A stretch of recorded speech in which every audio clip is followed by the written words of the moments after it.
Fala aí pessoal, beleza? Hoje dia 1º de setembro, quarta-feira, bora para mais um fechamento de mercado aí para vocês, começando primeiramente aqui pelo índice e depois passando para o dólar, beleza? Bom pessoal, em relação ao dia de ontem, a gente consegue notar que o índice abriu num gap aí de aproximadamente uns 200 pontos no dia de hoje, fez um retorno à média e inclusive esse retorno à média a gente consegue observar que basicamente foi uma troca de polaridade com esse W aqui, ó, em relação ao dia de ontem, tá? A gente percebe que o mercado fez esse W, rompeu. Hoje, basicamente, ele voltou, trocou polaridade e já saiu das médias, né, que estavam alinhadas aqui com candle de ignição. E graficamente falando, ele deixou um padrãozinho aqui que eu sempre comento com vocês, que é 1, 2, 3 de compra, né? 1, 2, 3 de compra, saindo com candle de ignição. Então aqui, basicamente, ele gerou uma continuidade do movimento vigente. E se a gente pega o W como referência, esse fundo e esse topo, se a gente projetar esse alvo de Fibo aqui para cima, vocês vão ver que basicamente ele estava dando continuidade para cravar o alvo aqui nessa região, tá?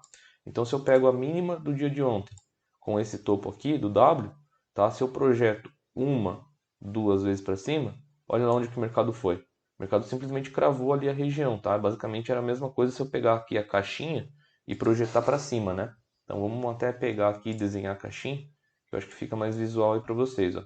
Eu pego essa caixinha aqui, copio, colo e projeto aqui para cima, tá? Olha lá onde que o mercado foi, pessoal. O mercado simplesmente cravou ali, beleza? Então ele pegou ali o alvo da caixinha projetado. Além disso, aqui era a região da VWAP do dia de ontem, né? Como eu sempre comento com vocês, a VWAP do dia anterior ela serve como suporte e resistência para o dia seguinte. Então olha lá o que aconteceu. O mercado veio subindo de forma bem cadenciada, bem devagar. A hora que chegou aqui, cravou o alvo de Fibo, né? E se eu pego esse topo aqui, que foi o último topo antes do mercado realmente cair, e esse fundo, aqui, essa região foi exatamente os 61% também, então tinha mais essa confluência. Se eu pego esse topo, né, que foi a máxima do dia de ontem, e puxo até aqui em cima, o mercado travou na região de 50%. Então teve várias confluências, teve umas 3, 4 confluências nessa região, que fez, obviamente, que a hora que o mercado chegou aqui, entrou pressão vendedora e impulsionou ele para baixo, né? Pelo 2 minutos ele gerou gatilhos, na verdade antes dos 5, né? Os 5 minutos deixou, entre aspas, um stop até que caro, 340 pontos. Entretanto, pelo 2 minutos você conseguiria filtrar aqui uma melhor oportunidade deixando um stop mais barato. E a partir do momento desse candle aqui, ó, que entrou, né, um candle de fluxo, um candle de venda muito forte, só esse candle aqui nessa região de confluência, ele cobriu, né, se a gente for olhar, vários candles aqui para trás. Por quê? Porque aqui a gente tem a extremidade superior do candle e aqui a gente tem a extremidade inferior do candle. Só que a gente percebe que olha quantos candles demorou para subir e em um único candle só, esse candle cobriu todos os anteriores. Então esse candle aqui está indicando para vocês que o mercado realmente vai fazer uma bela de uma correção. Por quê? Porque é candle de fluxo cobrindo candles anteriores. E não deu outra, né? Daqui até esse fundo aqui o mercado chegou a cair 700 pontos. Beleza? Eu entrei vendido nessa operação, peguei um pouco mais de 600 pontos aqui, me protegi, aí o mercado recuou e me tirou dessa operação. Via price action, né? Quando a gente entra num movimento, uma operação, né, ignorando médias móveis, né, ignorando o FIBO, quem opera via price action normalmente busca onde? Busca as últimas regiões mais interessantes. Então eu estava de olho na correção para que o mercado viesse minimamente aqui na cabeça desse pivô do W, né, que era o fundo do dia. Então eu estava bem, assim, bem atento para zerar a operação nessa região. Só que como ele passou com força, né, aí eu vim conduzindo a operação. Então ele, como ele fez essa barra de exaustão, ultrapassou também esse fundo aqui. E aí eu acreditei até que ele iria vir para essa região, mas aí acabou não vindo, né? Então eu protegi a operação aqui, ele voltou e me tirou com um pouco mais de 600 pontos. E nessa região entrou muito fluxo, né? Fez um padrão aqui, um inside bar, né? Afastado das médias, o mercado fez um recuo muito forte e depois ele ativou basicamente um espelhamento, né, galera? Que espelhamento é esse? Basicamente, se eu pego esse topo com esse fundo, o mercado ele fez uma devolução em V, né? Ele fez uma devolução em V e rompeu de fato aqui, ó, esse topo anterior e ativou esse espelhamento em V. Então eu poderia pegar minimamente esse fundo e projetar ele para cima. Inclusive depois aqui a gente percebe também que o mercado fez a mesma situação, né? Ele pegou, ó, esse topo com esse fundo, ele desceu, rompeu e foi lá para cima de novo, né? Então, quando o mercado ele rompeu esse topo aqui, né? Onde que a gente vai trabalhar as referências de FIBO? A gente vai trabalhar as referências de FIBO daí com a extremidade, né? Então, se eu pego esse fundo com esse topo aqui, aqui você já percebe que o mercado ele entrou na zona de 61 macro do dia anterior, certo? E dentro disso ele até trocou polaridade com os fundos do dia anterior, que era suporte, e agora virou o quê? Virou resistência. Então quando ele entrou nessa zona de resistência, observe quantas sombras foram deixadas para cima. E sombra para cima, numa região de resistência, é o quê? Pressão vendedora, porque aqui era suporte. Depois que esse suporte foi rompido, aqui virou resistência. E não dá outra, né? O mercado entrou nessa região, sentiu a pressão vendedora, olha o tamanho da correção que ele fez, né? Essa correção aqui foi quase 61% desse movimento inteiro. Então, entre essa recuperação em V até esse topo aqui, o mercado inclusive ele deixou um gatilho de entrada, mas que geraria obviamente uma operação curta por conta da região, acho que até assim seria arriscado entrar, que basicamente foi esse candle aqui. Se você entrasse aqui até o 61, daria uns 235 pontos, né? Então, quando o mercado chegou nessa região e começou a deixar sombra, né? Se você minimamente tem um tempo de tela a mais, uma experiência a mais, você iria conseguir filtrar um gatilho de entrada aqui e pegar esse movimento de correção, tá? E depois que o mercado travou de novo nesse movimento de correção, se eu pego esse topo aqui com esse fundo, perceba que o mercado chegou bem próximo aqui dos 61%, né? Ele travou entre os 61% e os 50%, fez um preço de fechamento de reversão, que é esse padrão aqui que eu já comentei com vocês, já expliquei em outros vídeos, e voltou a subir. Aí, a partir desse movimento de subida, ele gerou algumas outras oportunidades. Por exemplo, Adriano, esse candle aqui foi um bom candle? Acredito que não, tá? Dentro do meu operacional, pelo menos não é. Porque as médias estão desalinhadas, né? As médias estão desalinhadas, estão flat, estão dentro de uma região de consolidação, mas a partir do momento que o mercado subiu, travou de novo no 61, virou para baixo, fez um fundo maior com ancoragem das 50 e virou aqui nesse movimento, aí aqui foi um bom gatilho, tá? Porque aqui basicamente o mercado está trabalhando com fundos cada vez maiores, né? Se eu pego aqui para vocês verem, olha lá, ó. Fundo, fundo, fundo, fundo, fundo, fundo, né? E os topos também cada vez maiores, né? Topos, topos, topos, topos, topos, topos cada vez maiores, né? Então fundos maiores, topos maiores, indica que o mercado possivelmente vai para cima. E aí, pessoal, quando ele passou inclusive aqui, ó, essa angulação, ficou bem interessante, tá? Ficou bem interessante pelo seguinte, aqui ele estava formando uma estrutura de um topo arredondado, tá? Aqui ele estava formando uma estrutura de topo arredondado, deixa eu mostrar para vocês aqui, que basicamente foi o seguinte, ó, se eu ajusto aqui, ó, fica melhor de vocês enxergarem. Aí.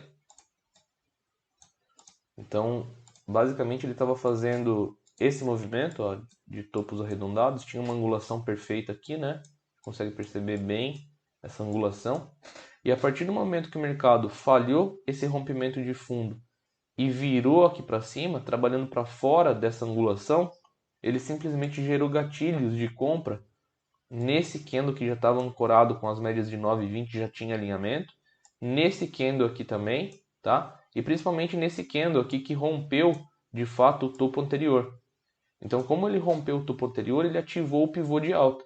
Então, nesse caso, daria para trabalhar com pivô, com espelhamento, né? Se eu pegasse esse fundo com esse topo aqui e espelhasse para cima, olha lá onde que deu.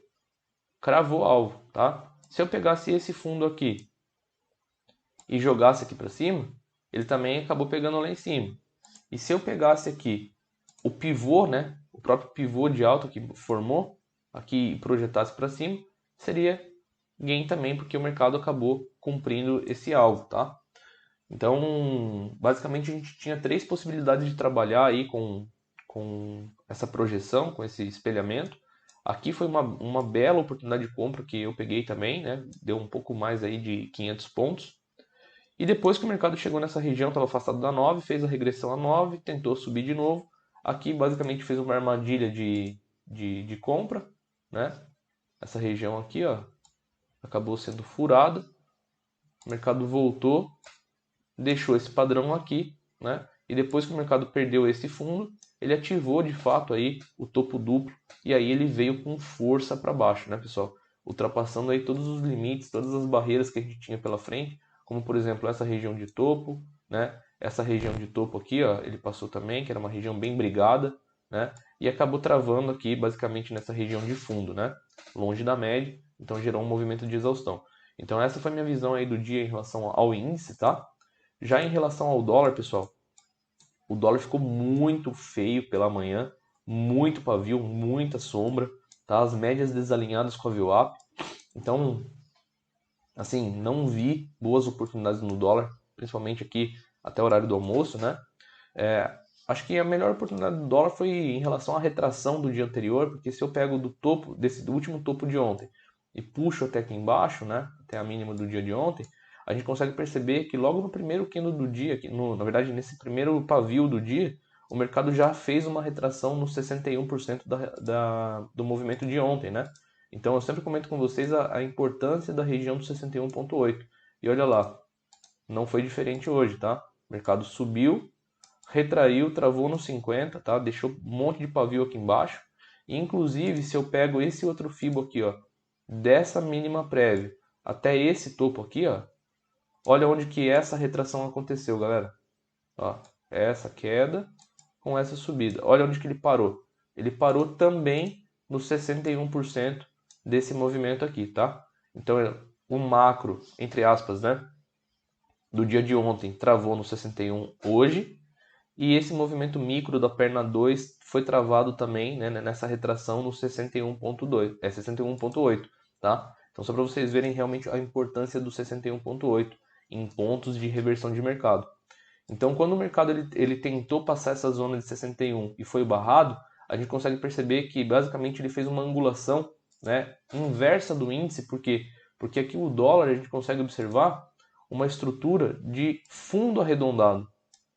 Ó, olha lá, aqui a gente tem uma angulação de fundo arredondado, certo? E quando o mercado deixou vários pavios aqui para baixo e pivotou nesse candle aqui, ó, de força para fora da média de 9, para cima da VWAP de novo, aqui basicamente ele gerou uma oportunidade de continuidade do movimento para alta. E quem trabalha minimamente com Fibonacci deve ter aproveitado isso, porque se eu pego esse fundo com esse topo, o que o mercado fez aqui? Basicamente ele acionou um pivô, né? Quando ele acionou o pivô e rompeu aqui, era só eu projetar alvos para cima, através da cabeça do pivô. Então, se eu pego esse fundo, esse topo, projeto uma, duas, três vezes. Olha lá onde o dólar foi, pessoal. O dólar simplesmente encostou, tá? Ele cravou o terceiro alvo desse pivô, pelo fato de estar afastado da média de 9 e principalmente aqui também dentro de uma região de resistência, né? Ele fez um inside bar e fez um trade de recuperação até as médias, beleza? Se eu pego a máxima aqui até essa mínima, aqui eu consigo observar que o mercado veio para a região de 50, tentou fazer uma ignição novamente, falhou continuidade, fez um movimento corretivo, voltou para a zona de 50%, voltou para a zona aqui da VWAP do dia anterior, né, que eu sempre comento com vocês. Podendo que 50% é isso que você falou, 50% desse movimento aqui, né? Então ele voltou para a região de 50%. E depois a gente consegue perceber que ele montou uma angulação, né? Onde essa angulação ela foi rompida. Aqui a gente tinha uma LTA, né? Aqui tinha essa região de trava de fundo. O dólar ultrapassou o VWAP novamente, ultrapassou as médias, fez a inversão. E aqui eu tinha o quê? Eu tinha uma LTB, certo? Que já tinha sido deixado aqui principalmente por esses dois topos. E aqui eu tinha basicamente o quê? Eu tinha uma LTA.